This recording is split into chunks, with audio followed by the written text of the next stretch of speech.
रोहान अपने छोटे से गांव का एक होनहार बच्चा था।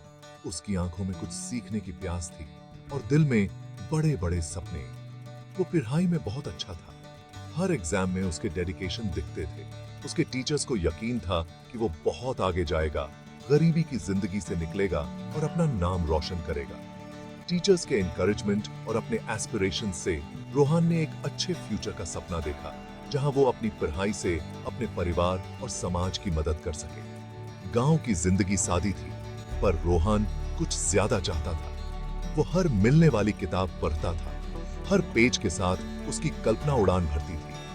वो एजुकेशन को अपने गांव से बाहर की दुनिया का रास्ता मानता था, एक ऐसी दुनिया जो अपॉर्चुनिटीज और पॉसिबिलिटीज से भरी हो। हर गुजरते दिन के साथ उसके सफल होने का इरादा और मजबूत होता गया। उसके परिवार के सपोर्ट और खुद पर यकीन ने उसे आगे बढ़ने की हिम्मत दी। और सच है, लेकिन किस्मत को कुछ और ही मंजूर था। अचानक एक बुरी खबर आई, एक बीमारी जिसने उसके सपनों पर ग्रहण लगा दिया। डॉक्टर ने कहा, कैंसर। ये सुनते ही डर और अनिश्चितता छा गई। रोहान की दुनिया उल्ट सी गई। उसका केयरफुली बनाया फ्यूचर उसकी आंखों के सामने टूटता दिखा।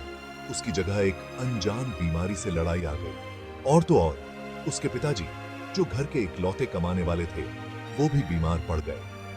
बीमार पिता की देखभाल और परिवार की जिम्मेदारी रोहान के कंधों पर आ गई। उसके सपने अब धुंधले हो गए। परिवार की जरूरतें सबसे बड़ी हो गई। उम्मीदों का बोझ और अपनी बीमारी का डर, ये सब मिलकर रोहान को निराशा में धकेल रहे थे।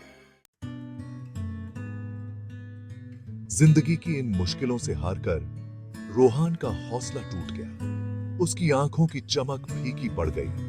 जगह सैडनेस ने ले ली। सीखने की खुशी, सपनों को पूरा करने का जज्बा, सब एक धुंधली याद बन गए। वो निराशा में डूबता जा रहा था, अपनी किस्मत को कोस रहा था। दुनिया जो कभी प्रॉमिसेस से भरी थी, अब अंधेरी और बेरहम लग रही थी। एक दिन अपने दादाजी का सामान साफ करते हुए रोहान को एक लकड़ी का डिब्बा मिला। अंदर भगवान कृष्ण की एक फोटो थी।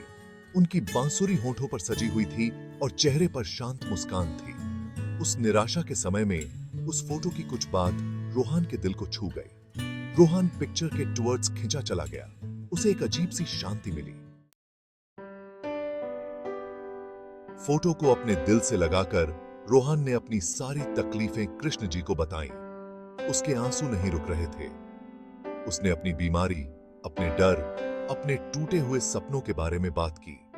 उसने पूछा कि उसके नसीब में यह दुहक क्यों लिखा था। उसे इतनी छोटी उम्र में इतनी बड़ी जिम्मेदारियां क्यों निभानी पड़ रही हैं। उसकी बातें उस खाली कमरे में गूंज रही थीं, जिनमें उसका दर्द और निराशा साफ झलक रही थी। जैसे ही उसने प्रार्थना की, गीता का एक श्लोक जो उसके दादाजी सुनाते थे, उसके दिमाग में आया।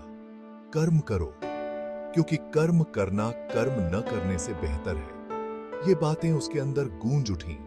उसके मन में कुछ बदलाव आया। उसे एहसास हुआ कि वो अपनी मुश्किलों को तो नहीं बदल सकता, लेकिन उनका सामना कैसे करना है, ये वो जरूर चुन सकता है।